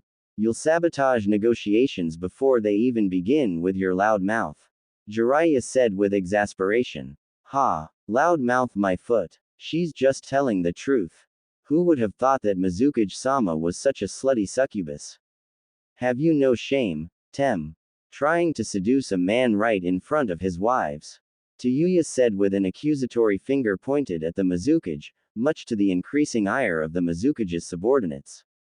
If it isn't Uzumaki Tayuya, Uzumaki Fu, and Jiraiya of the legendary Sannin. I am honored to meet your acquaintance. Please, sit, and enjoy the wonderful delicacies that I have prepared for you from all over the world. Mei said as she waved her arm over the long dining table, if she cared at all about Tayuya's insults, doing well not to show it. Thank you, Mizukage Dono. And please accept my apologies for the naive and insensitive behavior of my students. They are still too young, and stupid, to appreciate the nuances of diplomacy. Jiraiya said as he ushered the two girls towards the dining table, making sure to do so before they could even think to say anything rude again. Mizik. Mei-chan, it doesn't seem like there are enough seats for us all here. Naruto said with a raised eyebrow. You and I will be dining in interconnecting room on the other side, just the two us, while our subordinates and comrades dine on this side of the suite. I have learned that a lot more can be done in a one-on-one discussion in 1 hour than can be done in 10 hours in a panel. Mei said with a sinister and yet seductive smirk on her facial features, sauntering forward until she was standing right in front of Naruto before snaking her left arm around his right arm. What the fuck? Tayuya was about to say before Jiraiya put his hands around her mouth and pulled her back down to her seat. Imbecile. I know how you feel, but you need to trust your husband. You know what kind of man Naruto is. He would never trample all over your honor. Jiraiya said hastily, relieved when Tayuya seemed to have gotten the message as she started to settle down, up until Jiraiya was confident that she wouldn't chop off the Mizukage's head if he let her go. Tayuya-chan, Fu-chan, sensei is right. You are my beloved wives, the queens of my heart, my soulmates. Believe in me, Naruto said with a serious tone, both Tayuya and Fu swallowing lumps down their throats, intimidated by Naruto's tone and demeanor, especially as it wasn't a tone he usually took up with them unless they were seriously screwing up. Yeah, whatever. There better be enough food to last until you come back, you piece of shit good-for-nothing husband. Tayuya mumbled under her breath, Fu only able to master a nod in the affirmative as she didn't trust her voice right now. Thank you. Please, lead the way, Mizukage Dono. Naruto said with the same tone, Mei a little disheartened by the fact that Naruto had reverted back to calling her by her title but similarly not able to master the courage to protest, at least not right at that moment. She would have to bring it up later though when Naruto was a little less intense. choosing rather to focus on escorting him to their private suite and making sure not only to close but also to lock the door behind her. This is where you and I will be dining, Namikaze-kun, Mei said as she gestured towards the intimate dining setting. A table that was clearly meant for two people only with expensive wine and cuisine on the table, Naruto nodding his head in the affirmative as he reverse summoned the Kubikiribocho into a seal on his left forearm, the sword disappearing in a poofing sound as it released a puff of smoke, the sound and the smoke causing Mei to jump far away from Naruto at an impressive speed, a speed and reaction worthy of the title of Kage Naruto thought. Do not be alarmed, Mizukage-sama, I was merely putting away my sword so that I may be able to sit down. In hindsight I should have given you forewarning of my intentions, for that, I sincerely apologize. Naruto said as he seated himself, waiting patiently for the Mizukage to join him at the dining table, Mei narrowing her eyes in displeasure, not at all pleased by how things were proceeding as nothing was going according to plan at all. Please, Mizukage-sama, sit. We have much to discuss. Naruto said as he gestured towards the table. I thought I made it clear that you can call me Mei-chan, Namikaze-kun, Mei said as she sat down on the seat opposite of Naruto. Yes, and I was happy to oblige, before you disrespected my beloved wives.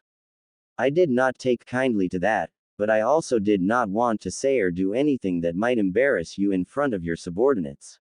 However, now that we are alone, I would like to address that before we dine and certainly before we talk business.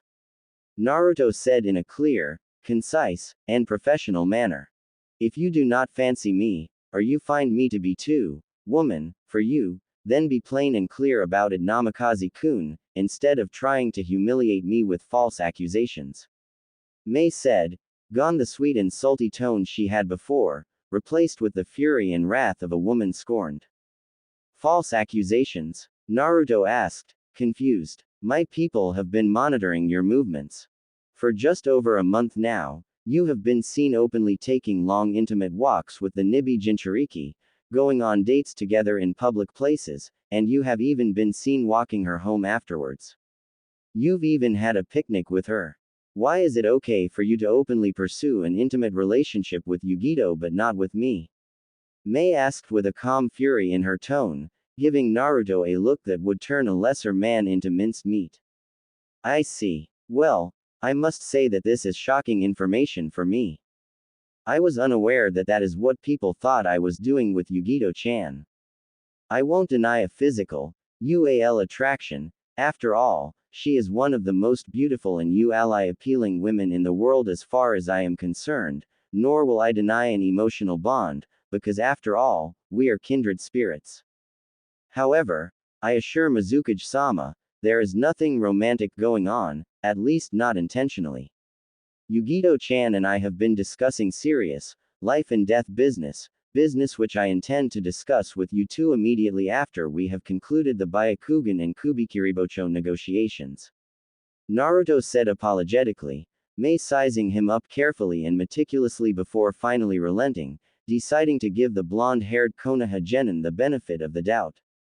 So you really haven't done anything UAL or intimate with ni Yugito-san? Mei asked disbelievingly. We haven't even held hands, much less kissed or made love to each other.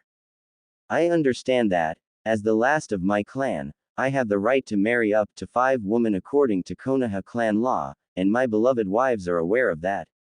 However, if I were to try and add another party to our marriage, I would have to first discuss it with them and the woman would have to be approved by them.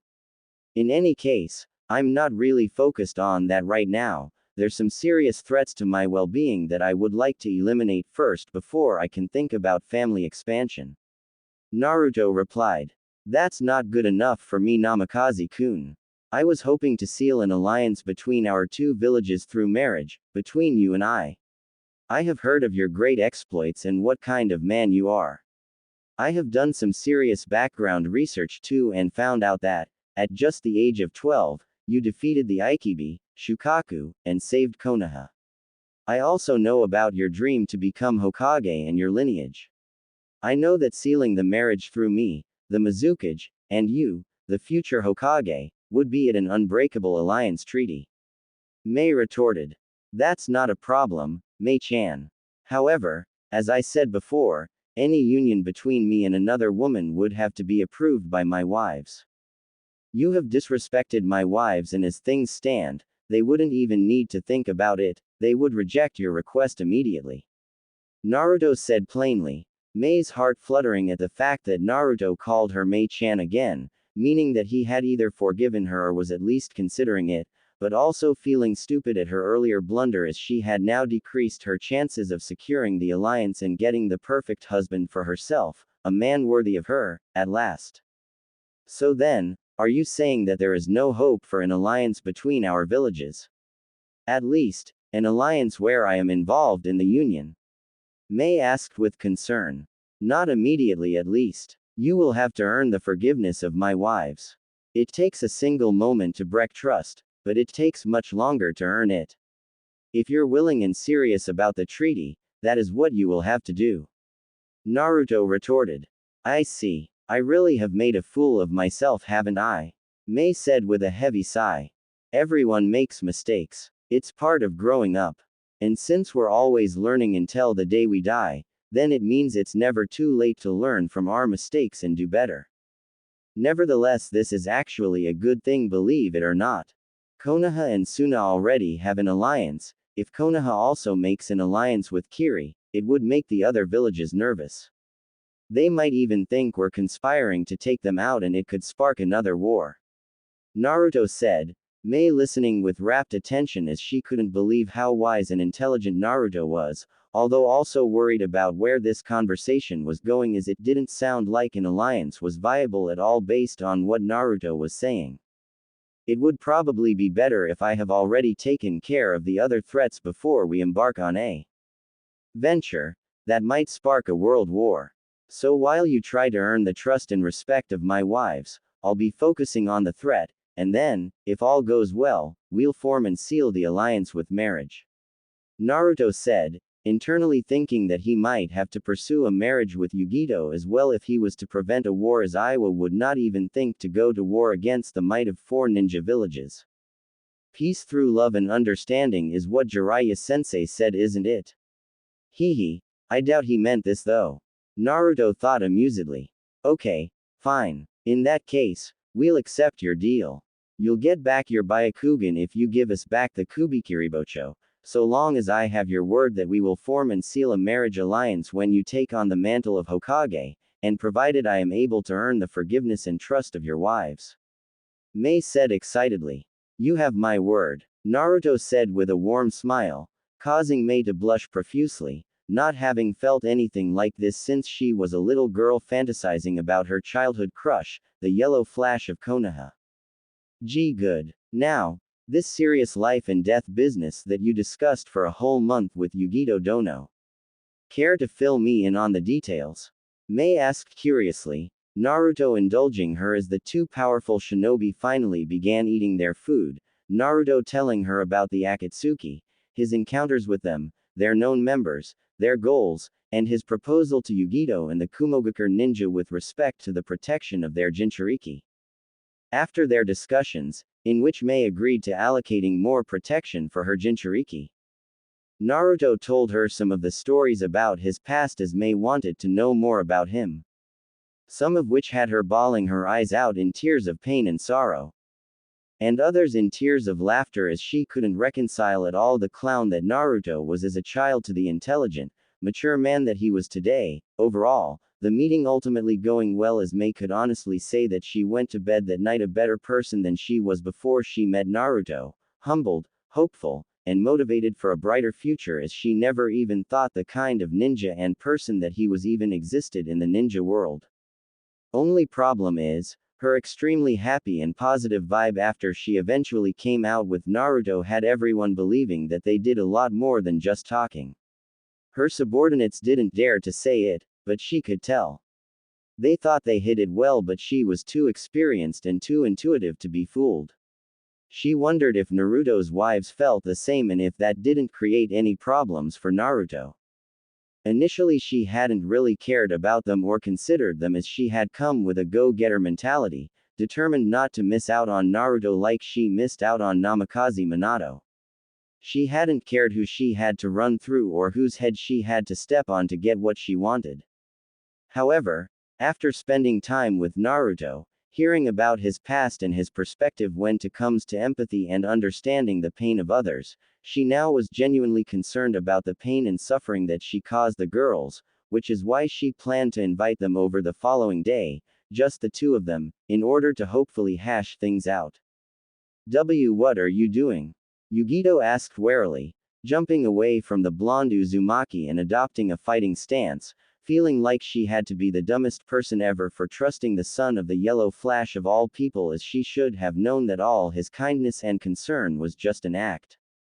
To think that she allowed him to lure her to a secluded area because of some romantic fantasy that she had in her mind like some love-struck teenage girl.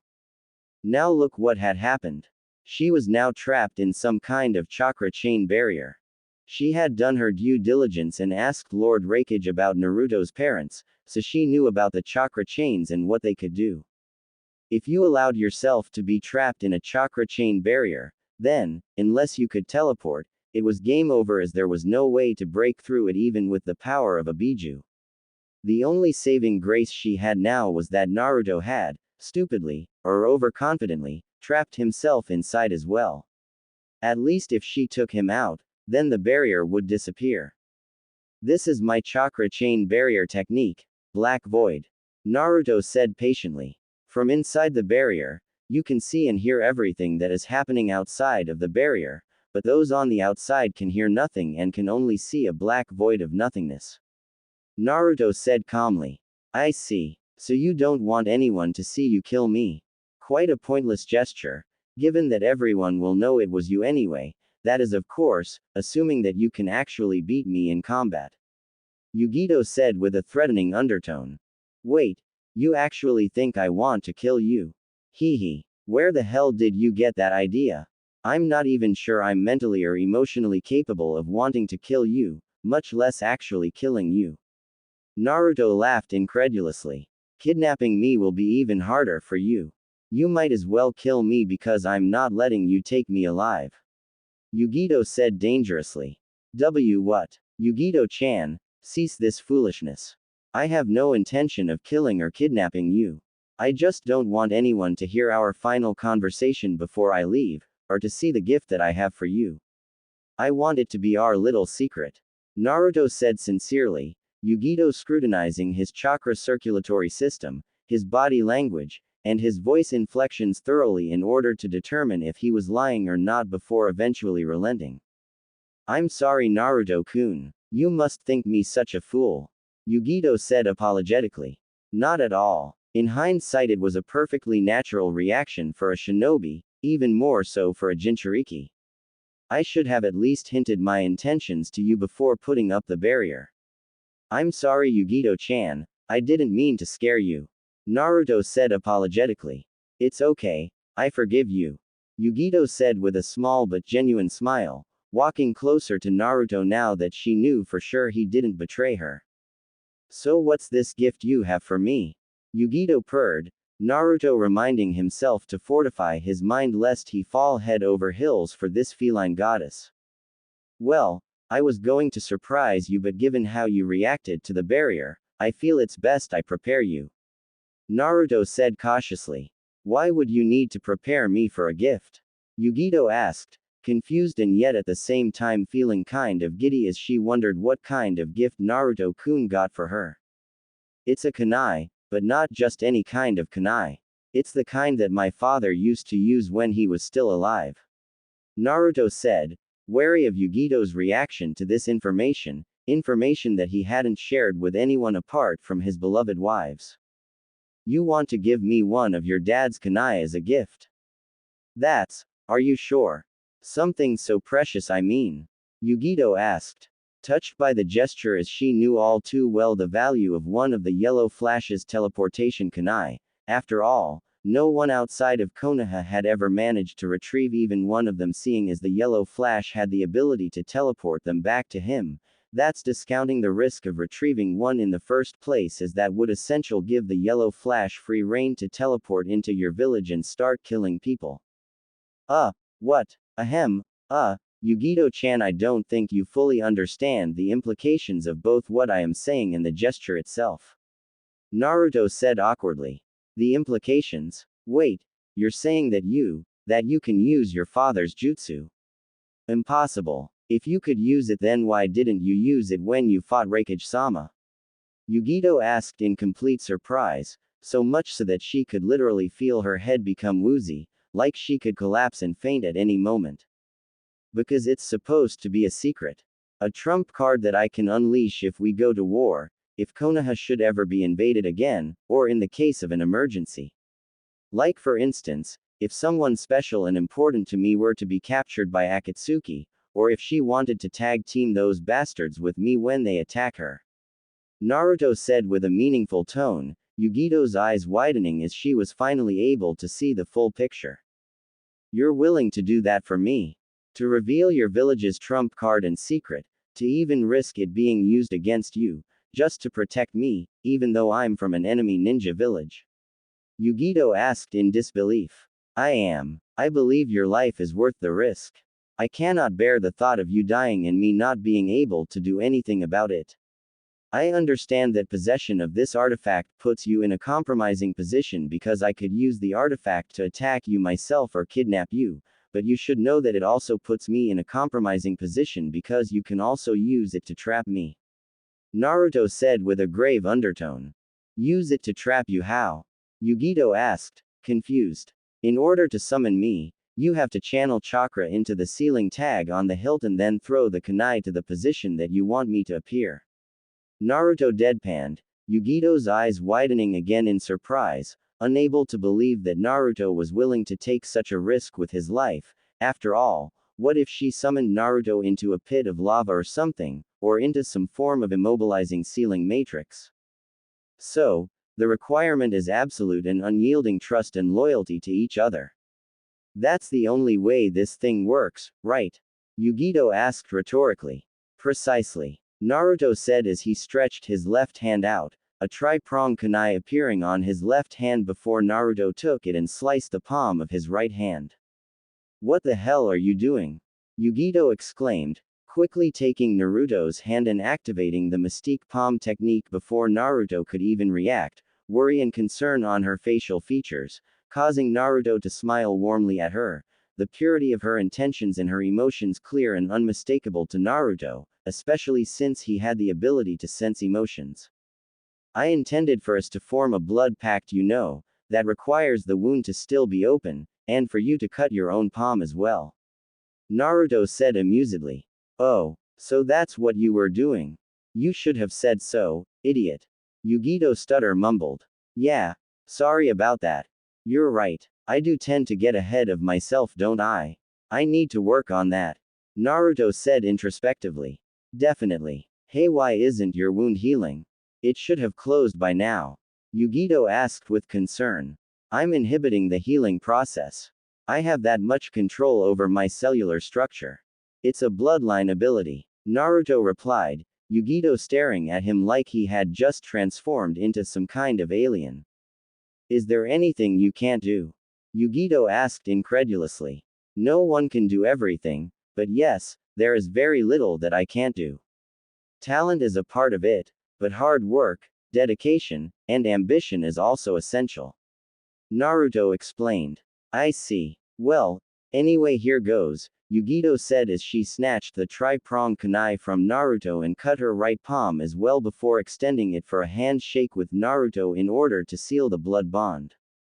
You trust me? Naruto asked. With every fiber of my being. You trust me, Naruto-kun? Yugito asked anxiously. It goes without saying. I trust you, Yugito-chan. Naruto said as he finally grabbed her hand, the two of them sharing a strong handshake as their blood and DNA became entangled with one another. Then the bond is sealed. We are bound to each other now, forever. Yugito said with a bright and happy smile. Indeed. Happy to be bound to you. Naruto said, staring into Yugito's eyes and vice versa, the two of them getting drawn to each other as their heads came closer to each other, only for Naruto to pull away at the very last second, with great willpower to pull it off too, as he really didn't want to pull away at all, but knew that he had to because he didn't want to betray his wives. I'm sorry, Naruto-K. You have nothing to apologize for. The feelings you have are mutual, and besides, it is my fault. I'm the one who approached you and insisted we spend time together. I don't blame you for anything, and you never have to apologize for anything with me. Naruto said warmly. I know it's not fair to your wives to say this, but I wish you were not married. I wish you never met them. Yugito said, trying to hold back the tears from her eyes. If I hadn't met them, I would not have had a team to come to these Chunin exams with, and if I hadn't come, Naruto trailed off, leaving Yugito to put the rest of it together for herself.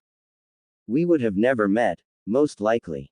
Life is so cruel, Yugito said somberly. Well, do not lose heart. The future is a mystery. Things might change. I won't ask you to keep a candle burning for me, that wouldn't be fair, but don't lose hope just yet either. Naruto said as he caressed Yugito's left cheek lovingly, Yugito snuggling into the hand as she literally felt Naruto's loving touch for the first time despite how much time they had spent together over the last month. You have a plan, don't you? I highly doubt Lord Raikage would approve a marriage alliance if that's what you're planning. I'm a Jinchuriki. It doesn't make sense to let me go and live in Konoha and let Konoha have 3 Jinchuriki. Yugito retorted. Did you forget about the kunai I just gave you? You wouldn't need to live in Konoha. Just visit every evening or so. Naruto said as he wriggled his eyebrows. Pervert. Yugito said with a light punch on the shoulder, she and the blonde Uzumaki laughing and playing together like little children as they traded light slaps and punches with each other.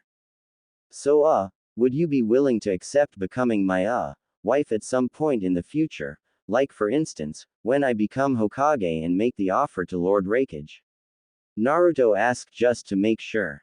Yes, Naruto-kun, I would be overjoyed at the prospect of becoming your wife. Yugito said joyfully. Great. I guess that sort of makes us unofficially engaged then, doesn't it? Naruto said sheepishly. It's official enough for me. Yugito said warmly. I still have to get the approval of my wives. I think they like you though. Naruto said optimistically.